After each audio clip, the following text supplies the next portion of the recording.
Congratulations, you're a trillionaire, the richest person to ever live. You are worth more than 4 Jeff Bezoses combined. If you spent $1 million every single day, you wouldn't go broke for another 2,700 years. The world is in the palm of your hand. But there's a problem. Everyone knows. You are now the most famous person on Earth. Your face is on every screen in every country on the planet. There are people outside your building right now. Hundreds of them. Some with cameras, some with signs. Some just standing there, staring up at your window. This makes you paranoid. But you're a trillionaire, so there's an easy fix. You hire a bodyguard. Nope, not enough.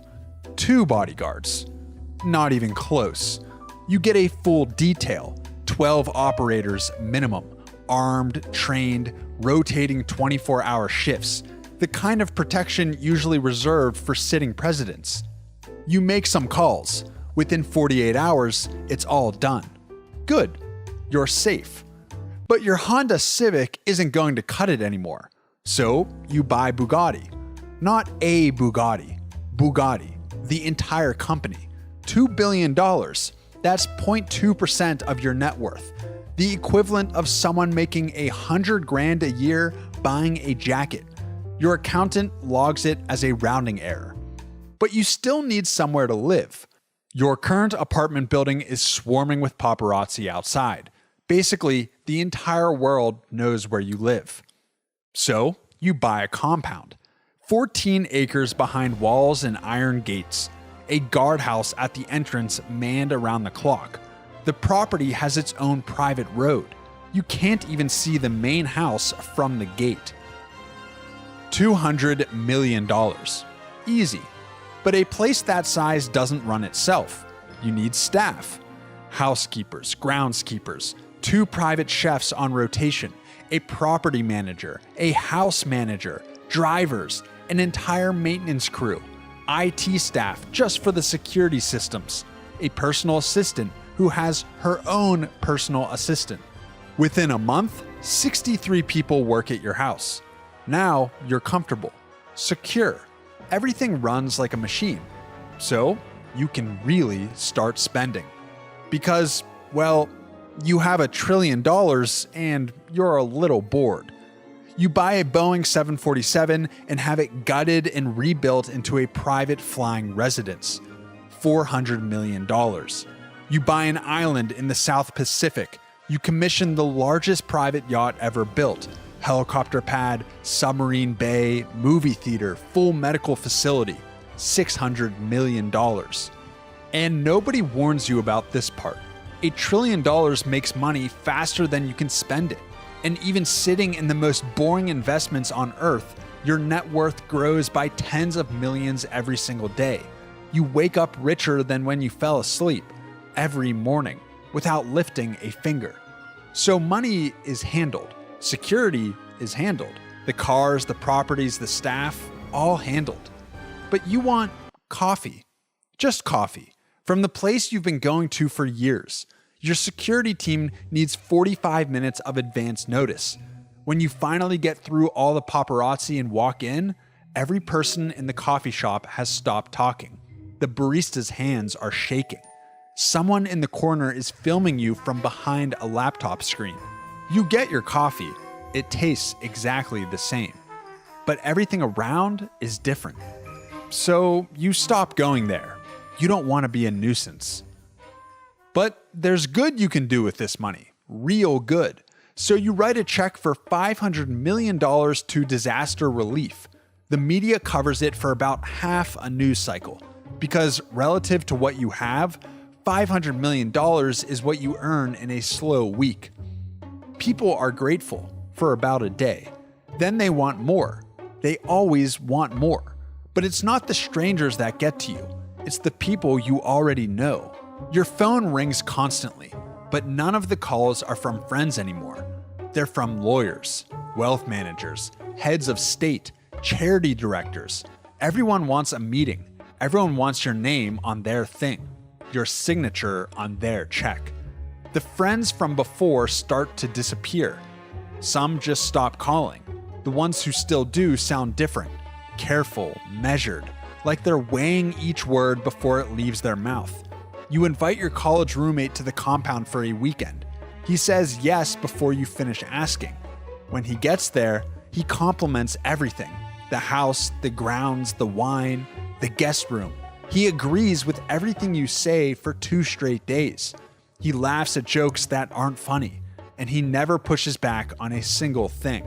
He used to argue with you about everything: movies, politics, where to eat. That was the whole friendship. But that friendship is about to be the least of your worries, because then the lawsuits start.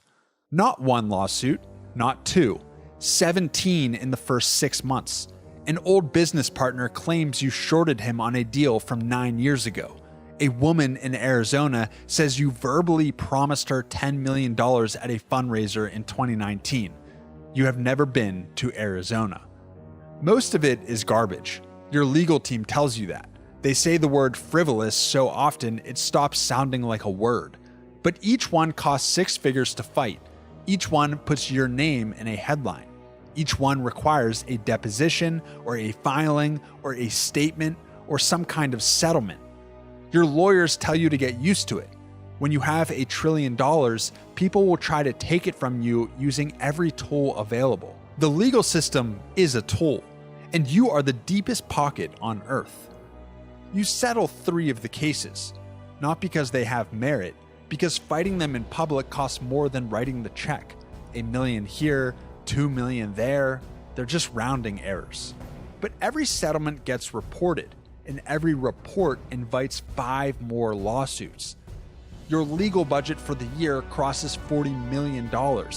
You have an entire floor of a law firm working exclusively on your cases.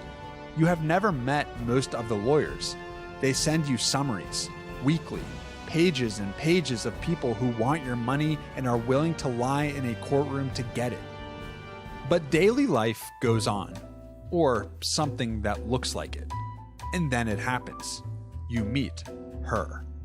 She's sharp, funny in a way that catches you off guard, doesn't mention the money once. You see her again and again. 3 weeks in, it starts to feel like something real. Then you notice things. She mentions your island in a conversation you never had with her. She knows your pilot's first name. She knows which car you prefer for the city. Small things. Things that mean she looked you up before you ever met. Which, of course, she did. Everyone does. But now there's a question sitting behind every moment with her. Does she like you? Or does she like this? The compound, the jet, the access to a life she'd never touch otherwise. And once that question gets in your head, it stays. You watch her differently. So you stop calling. Then she texts you twice. And then she stops. But the story doesn't end there. 2 weeks later, a tabloid runs a piece. Inside the Trillionaire's secret romance. Photos of you at the restaurant. Photos of her leaving your compound. A quote from a source close to the couple. You didn't sell it. She didn't sell it. Someone at the restaurant did. A waiter or a valet. Someone who saw you together and picked up the phone. Now her name is everywhere. Her face, her job, her apartment building. Strangers are sending her messages. Some are threatening. She had a life before you. A private, normal, anonymous life. And you erased it just by sitting across from her at dinner. Your PR team drafts a statement. Your lawyers send a cease and desist to the tabloid. None of it puts her name back in the box. You send her a message, an apology. She reads it. She doesn't respond. But the leaks keep coming, and the next one is worse. Somebody from your past sells a story to a magazine, a joke you made at a party in 2011 that, stripped of context and printed in a headline, makes you look like a different person. It's everywhere within 48 hours. People who have never met you now have an opinion about who you are based on something you said in a dorm room 15 years ago. Your crisis PR team goes into action. They tell you the same thing they always tell you. Don't respond. Responding makes it worse. every time.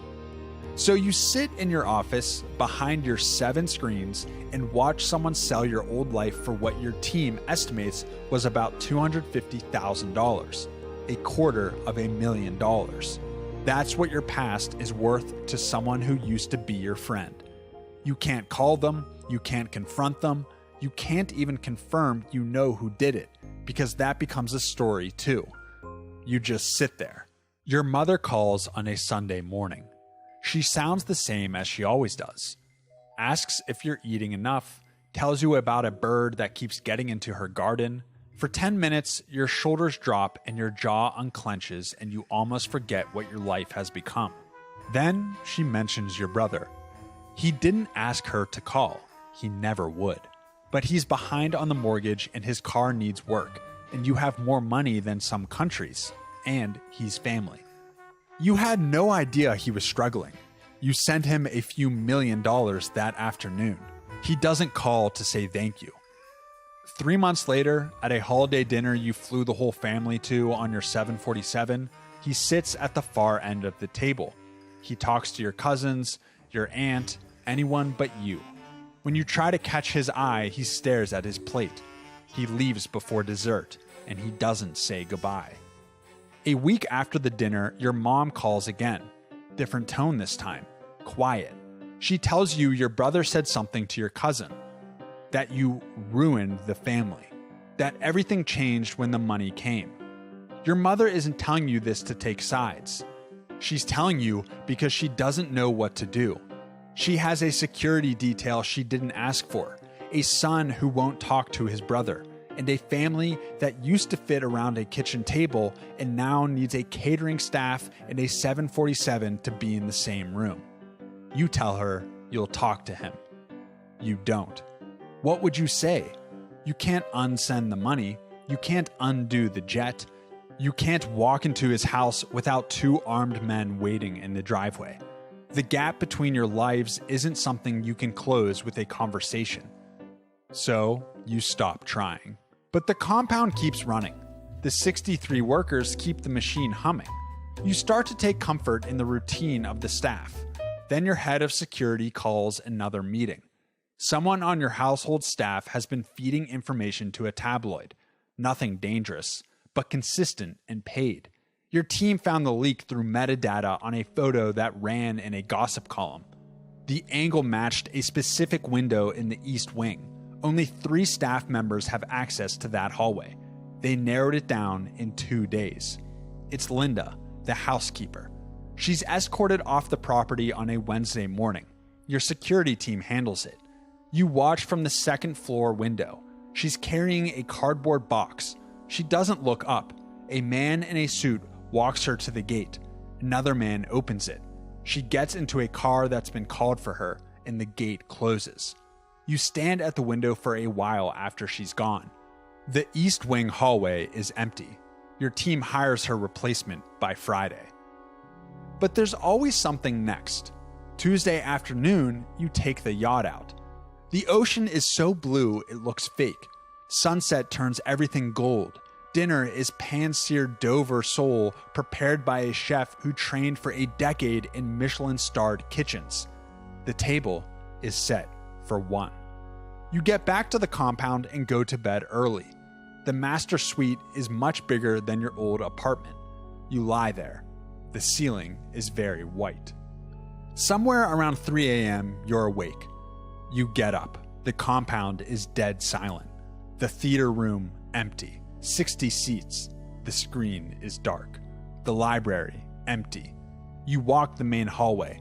The only sound is a faint mechanical hum. The security camera at the end of the corridor, adjusting, tracking your movement. You stop, it stops. You take a step, it follows. You go outside. The grass is wet. It's cold under your feet. You walk to the middle of the lawn. The sky is the same sky you used to look at when you were broke. Same stars, same depth, same silence. You used to lie on the roof deck of your old apartment building and stare at it for hours. The rent was late, and you didn't care. The stars haven't moved. Everything underneath them has. You stand on the lawn until the cold gets into your bones, and then you go inside. You go back to bed. After a week in Italy, you arrive back home. Your assistant meets you on the tarmac. She asks how the trip was. Great, you tell her. Now, back to the compound, through the gate, past the guardhouse, past the pool you've used 3 times, past the tennis court you've never touched, past the wine cellar with bottles that cost more than most people's monthly rent, into your office where 7 screens display your portfolio, your companies, your calendar, and a news ticker that mentions your name twice in the first 30 seconds. You sit down. Outside, security does a shift change. New faces replace the old ones. The groundskeeper rides the mower across the lawn. Over 60 people work here. You are the only one who lives here.